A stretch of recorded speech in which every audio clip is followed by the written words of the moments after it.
She asked me for a miracle. And when I gave it to her, she cried. Not because it was beautiful, but because it was real. You won't believe what I had to do to save my marriage and what I turned him into. My name is Jack, and I want to tell you something I never thought I would say out loud. There was a time when I almost lost everything, not because I was poor, but because I was too simple to see what was right in front of me. You see, I lived in a small farming town in Georgia, in a little wooden house with a tin roof that rattled in the wind. We didn't have much, just a patch of land, a few tools, and a heart full of hope. But what I did have was Emily, my wife, my joy, my reason to keep going when the days were long and the soil gave nothing back. Emily was the kind of woman people noticed. Her eyes weren't just beautiful, they stopped time. Her voice made everything else seem quiet. And somehow, for reasons I still don't fully understand, she chose me. A poor man with calloused hands and dreams too small to speak out loud. For a long time, we were happy. Quietly, deeply happy. We didn't argue. We didn't need more. She smiled at me in the morning, and I brought her wildflowers when I came home at dusk. What more could a man want? But happiness is a fragile thing, and the devil doesn't always come with horns. Sometimes he comes in polished shoes, with a silver car and words that taste sweet like honey. His name was Mr. Carter. He lived just down the road in a big house with white fences and marble floors. He had money, charm, power. And when he looked at my wife, I saw something in his eyes that made the back of my neck tighten. He wanted her.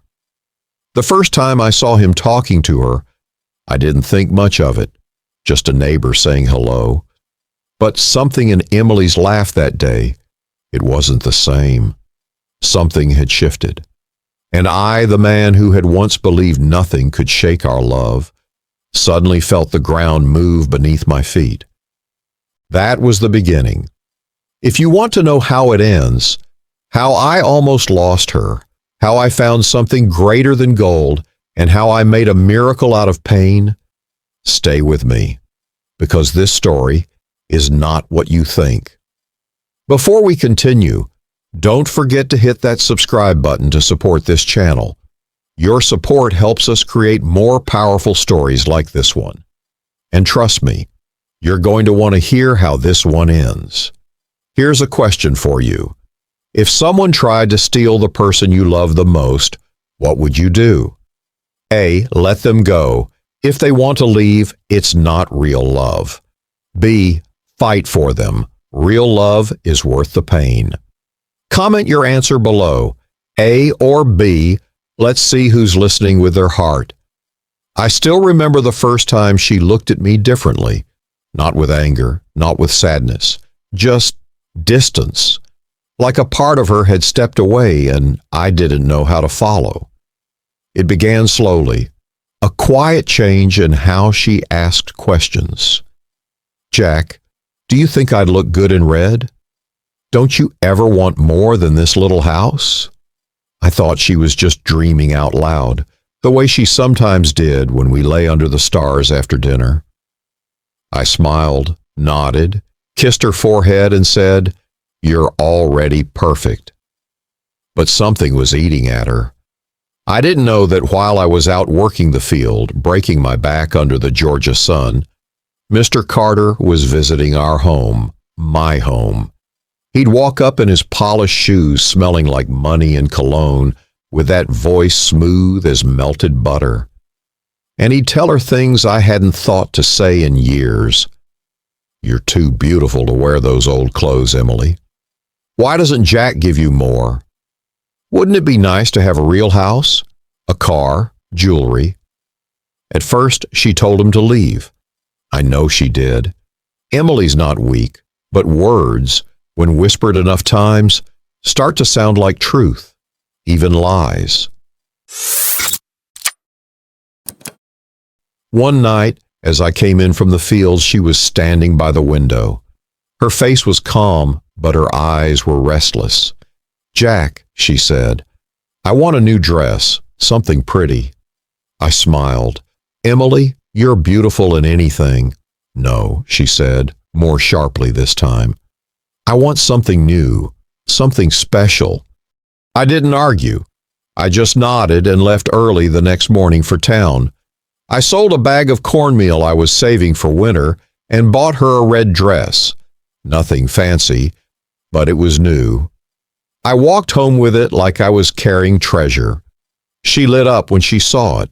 She hugged me and said, "Thank you, Jack. Now I know you love me." And for a moment, I believed everything would be okay. But I was wrong, because 2 days later, she asked for something else. "You know what Mr. Carter said today?" she asked. "He said a good man gives his wife more than a dress. He gives her gold, a necklace, rings." I felt something twist inside me. I had nothing left to sell. I needed a new plow, and I couldn't afford one. But I looked at her face, at how much she wanted to feel worthy, and I knew I would do anything. That night, I walked 10 miles to my brother's farm and asked him for a loan. I told myself it was for love, but I had no idea how far I would have to go to prove it. The gold necklace sat heavy in her hands, brighter than anything we'd ever owned. I had worked 3 weeks in my brother's rocky fields to earn it. 3 weeks of moving stones, sleeping in a shed, and eating dry bread at night. But when I placed it around her neck, she smiled like she used to. For a moment, I believed I had won her back. That illusion didn't last long. One evening, I came home late. My hands were blistered. My legs could barely hold me. But the house was quiet. Too quiet. No fire, no dinner. She sat in her chair with her arms crossed, the gold still around her neck, but her eyes, they were cold. "There's no dinner tonight," she said. I stood there confused. "Why?" "Because you don't love me." Her words hit harder than any shovel I'd ever swung. "Emily, I've given you everything I can." She looked straight at me. "Everything?" "No, Jack. You gave me a dress, you gave me gold, but you haven't given me what matters most." "And what's that?" I asked. "A miracle," she whispered. "Mr. Carter said if a man truly loves a woman, he can make miracles for her." I didn't speak. I couldn't. I just stood there, feeling something inside me quietly break. That night, I walked out of the house without a word. I didn't even know where I was going. I just walked. My boots hit the dirt road step after step past the fields and fences into the woods. I found a tree, old and twisted like the ache in my chest, and I sat beneath it. For the first time in years, I prayed. Not like the way we pray before meals. I begged. I told God I didn't need wealth or land or even peace. I just needed to keep my wife. I told him that I couldn't fight this man with money or words, but maybe he could. When I opened my eyes, I wasn't alone. A man sat on the other side of the tree. I hadn't heard him come. He looked like no one I'd ever seen. Eyes sharp but kind. His clothes were old but clean. "You asked for help," he said, "so I'm here." I didn't know what to say. He reached into a leather bag and pulled out 2 wooden sticks. "These are not just sticks," he told me. "They hold power. The first one, if you touch a person with it, they will become a donkey. The second, touch them again, and they'll return to who they were." I stared at the sticks, not sure if I was dreaming or losing my mind. "Miracles," the man said, "but use them wisely. A miracle given in love will heal. A miracle given in anger will only destroy." Then, without another word, he left. I sat there in the dark, those 2 sticks in my hands, and a single thought rising in my chest. I may not have gold or power or charm like Mr. Carter, but now I had something else, something more, and I was going to fight for her. When I walked back into our house the next morning, the sky was still gray. Emily was setting the table, quietly folding a napkin. She didn't look up. I stood there for a moment, watching her. My hands were still shaking from the night before, from what had been placed in them. "I have something to show you," I said. She looked at me with tired eyes, the kind that had seen too much but understood too little. "What now, Jack? Another promise?" "No," I said. "A miracle." She let out a bitter laugh. "You? A miracle?" I stepped forward and touched her shoulder with the first stick. It happened in an instant. 1 second, she was there, my wife, the woman I'd built a life with, and the next, a donkey stood where she had been. She stared at me with wide, confused eyes, trying to make a sound, but all that came out was a soft, helpless bray. I stood there, heart pounding, breath caught between fear and heartbreak. What had I done? I reached for the second stick and touched her again, and just like that, she was back, human, whole, herself. She gasped and stumbled backward, holding her chest. "What? What was that?" she whispered. "A miracle," I said. "You asked for one." Her lips trembled. She looked down at her hands, touched her own face as if making sure she was real again. Then her eyes met mine, and something changed. Not fear, not anger, something deeper. A crack in the wall she'd built between us. She stepped forward, gently placed her hand on my chest, and whispered, "Jack, I didn't know." I nodded. "You forgot, but now you remember." That night, we sat close, silent for a long time. I told her what the old man had said, that a miracle done in love can heal, and one done in anger will destroy. I told her that I hadn't used the stick out of revenge, but to remind her of what we still had. She didn't cry. She didn't speak. She just held my hand until morning. But we both knew this wasn't over. Mr. Carter still came every day. He still whispered his poison, smiled that confident smile, waved his gold in her face like a prize she hadn't won yet. So the next morning, I handed her the first stick. I hid the second one in the rafters above the door, and I said, "This time you'll show him."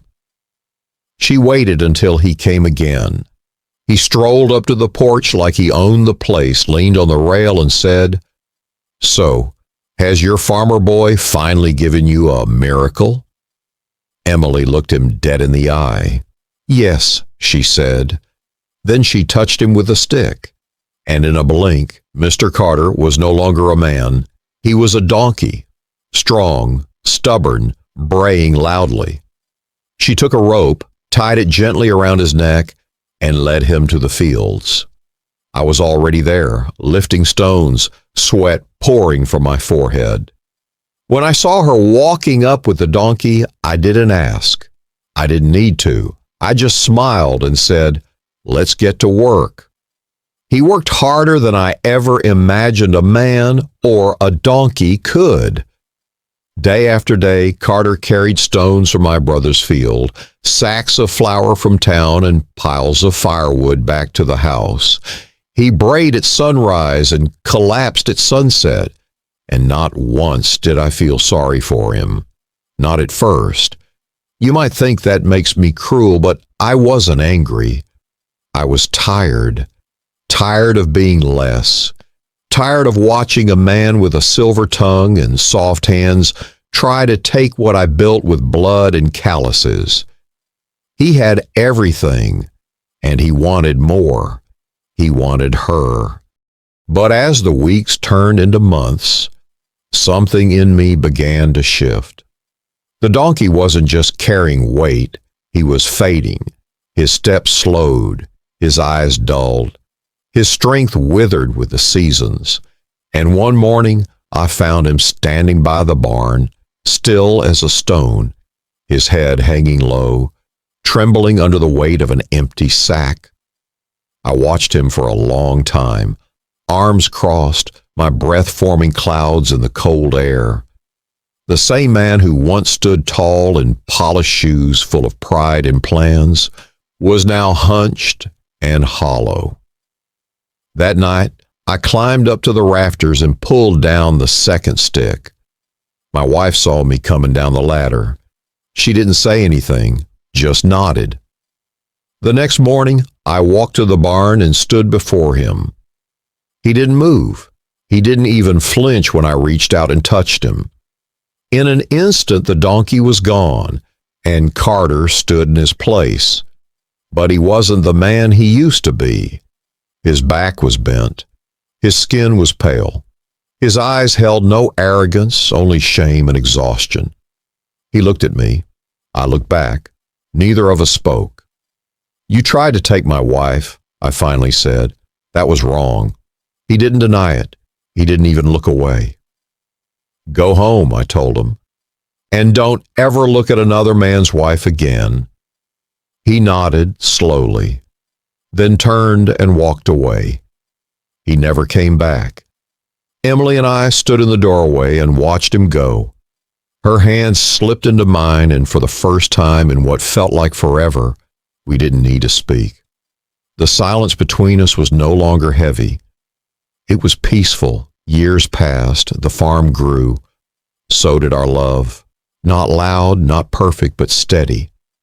People in town would say we were lucky.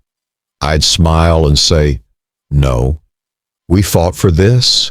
And sometimes late at night, when the wind rustled through the trees and the fire cracked low, Emily would lean her head on my shoulder and whisper, "Jack, thank you for not giving up on me."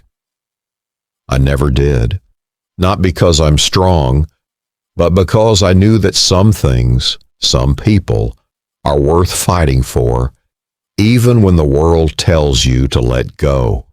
Some stories don't end with a kiss or a fairy tale moment. Some end with quiet forgiveness, with hard-earned peace, and with two people choosing each other again after everything tried to pull them apart. Love isn't about what you can buy. It's about what you're willing to sacrifice, what you're willing to carry, and who you're willing to become for the one you love. True love is not proven by gifts or grand gestures. It's proven in the quiet, consistent ways we show up for each other, especially when it's hard. In today's world where everything moves fast and attention fades quickly, choosing to love deeply, to forgive, and to stay, that's the real miracle. Ask yourself, am I showing the people I love that they matter, not just in words, but in effort? Slow down. Speak gently. Do one small thing today that says, "You're worth the fight." Do you think forgiveness makes a relationship stronger? 1. Yes, it builds trust and deeper love. 2. No, once broken, trust cannot be repaired. Let us know your answer in the comments below. We'd love to hear your thoughts and learn from each other. And don't forget to subscribe so you don't miss the next story. We're just getting started.